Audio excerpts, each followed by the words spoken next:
exercise that. As I noted when we started here, the Iranians put their navy to sea, threatening to shut down that Strait of Hormuz.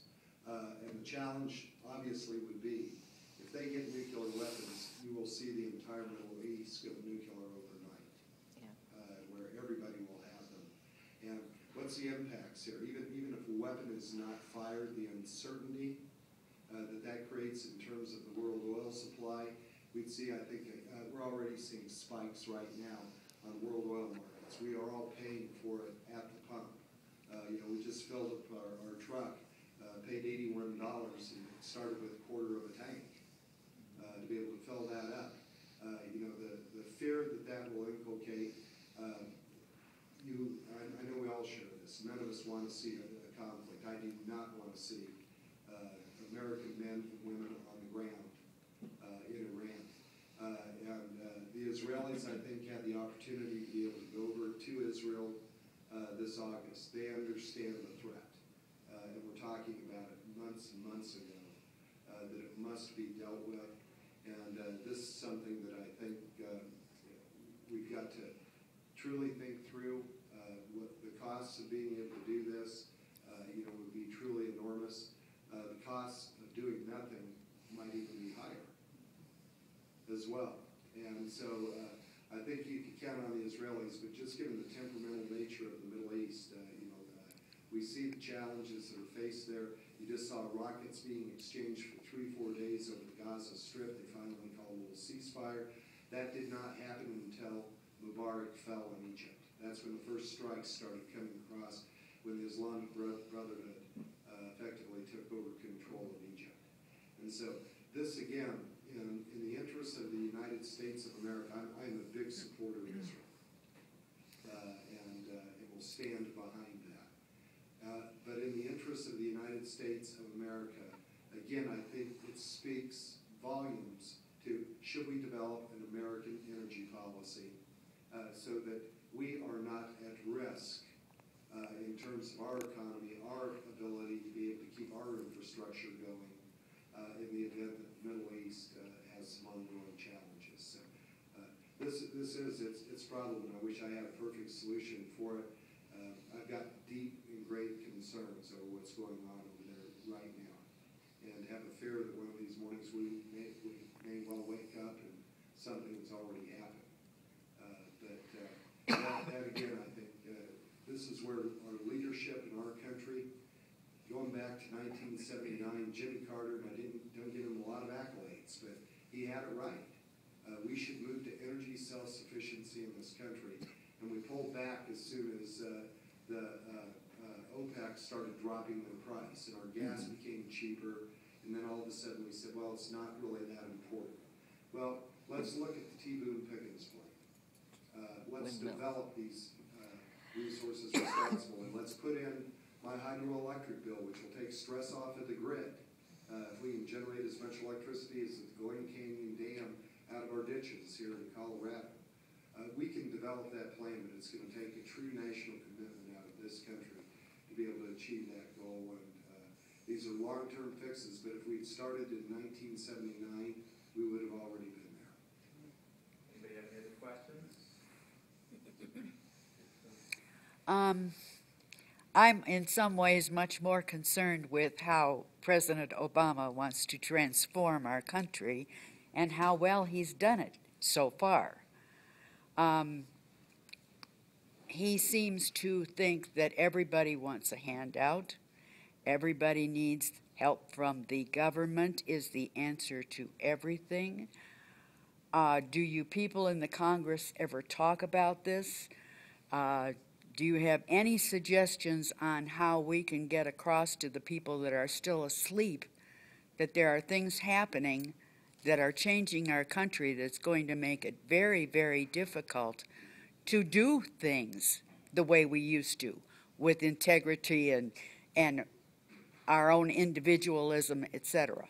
Right. I think you speak to a very important point, and I think that you speak to, again, the challenge that we're going to be facing over the next 8 months and then the following couple of years in terms of what comes through in legislation, determining what this country is going to be.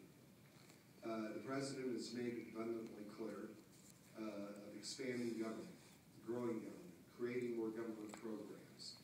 And we, particularly in the House of Representatives, I think that we've verbalized to the best of our ability, and I know sometimes we don't hear it enough, that if you watch C-SPAN, it's probably you and my wife that are watching C-SPAN when we have the opportunity to be able to get that voice out. But this $15.3 trillion in debt, just comprehending how much money that really is. And, driving down the road every now and then, you'll see up on the big boards where it says Powerball and it says $40 million. Do you realize you would have to win, if you could win that once a year when it's at $40 million, you'd have to win it for 25,000 consecutive years to add up to just $1 trillion.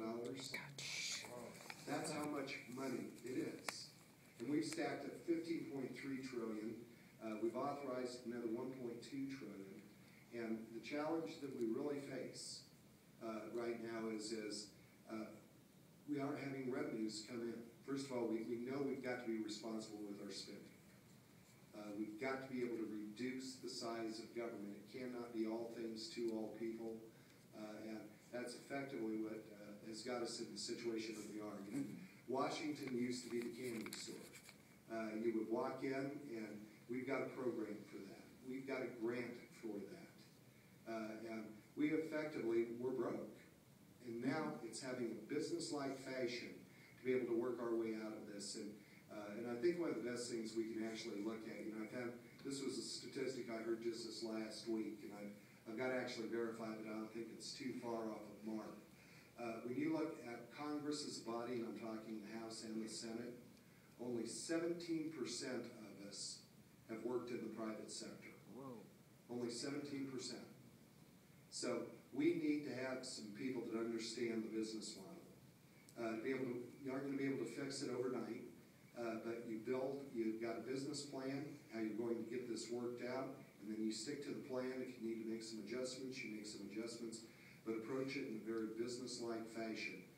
Because this president, in terms of expansion of programs, not long ago you probably heard him, and I think appropriately, I'm all in favor of eliminating tax loopholes, but let's lower the tax rate, and let's let businesses make good business decisions. Let's empower people with more of their money in their own hip pockets, because nobody can make a compelling argument that Washington needs it more than we do, particularly at this time. But let's take up those decisions, but we had a president who was proposing additional loopholes to be able to pick winners and losers out of Washington, D.C. So we've got a very clear choice. You can have a government that wants to make those choices out of Washington, or we can have a government to where we're returning power back to our states, back to our communities, and back to us as individuals. And those are the choices we'll be making over the next few months. But people are excited about that and are speaking to it. Good. Hi, everybody. Yeah, you get something to wrap up. Scott, for 50 years, we've been able to convert our vehicles to burn propane, natural gas, anything else like that. A lot of farm vehicles were back in the 50s, were using propane. The EPA has got it tied up now, where an engine family must be certified by them to be able to convert or to be able to run. Now, we've already proven that natural gas is a cleaner fuel. We have an abundance of it. It will lower emissions radically. Why does the EPA need to tie our hands to where the people cannot use natural gas to run the vehicles? And I think, Ed, it's interesting to me. Right after I was elected, I was in San Luis Valley. Held a meeting with potato farmers and said, what are the biggest challenges that you're really facing? And I thought, it's going to be more of a typical Colorado sort of answer. It was going to be about water, something along these lines, private property rights. The EPA came up. We are seeing the overreach of the EPA. And I think we need to be very clear, because typically people will take it to the extreme, that if you disagree with the EPA at any level, you don't want clean air and you don't want clean water. Nobody believes that. We all want to be so far overreached the legislative intent when that was established in 1979, that this is an agency that must be reeled back in.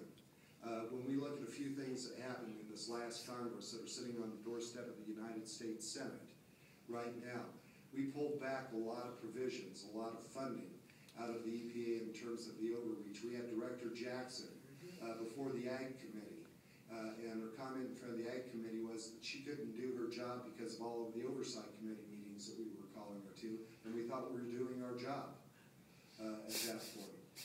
The EPA, and this gets down, I think, to the fundamental mission, and it goes back really to the question of leadership. This flows from the top down. We've got a great resource in terms of natural gas that we can responsibly develop in this country, to be able to drive our fleets, ultimately to be able to drive our cars, even to a degree, to be able to heat our homes. We can't forget coal either.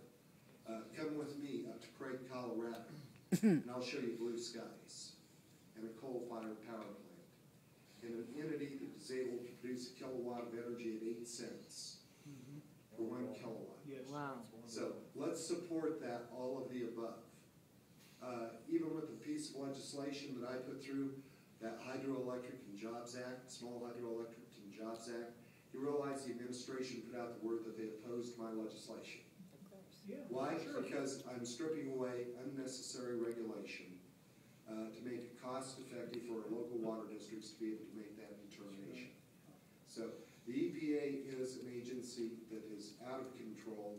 When we're talking about needing to create jobs, talking about getting this economy moving again, talking about moving this nation to energy self-sufficiency so that we aren't at the mercy of the rest of the world, but we're able to take those reins to be able to guide our own future. The EPA has overstepped its bounds and is inhibiting that ability. We just go down the street to Palisade, Colorado. Some of the water treatment requirements, because they stopped measuring in parts per billion, now they're starting to move to parts per trillion. And for treating, and this is what was described to me in Palisade, for treating 1 tablespoon of ammonia going into the Colorado River, the local residents had to put in an $18 million plant, took their base water charge from $9 a month up to $36 a month, and these people are saying, where'd my paycheck go? Government regulations are backdoor tax increases that are hurting the American people, hurting this economy, and hurting our ability to be able to get this economy moving once again. So that's a great question. Scott, please. Yes, sir. I'm here in this room that should be full. Someone in your organization is not doing their job.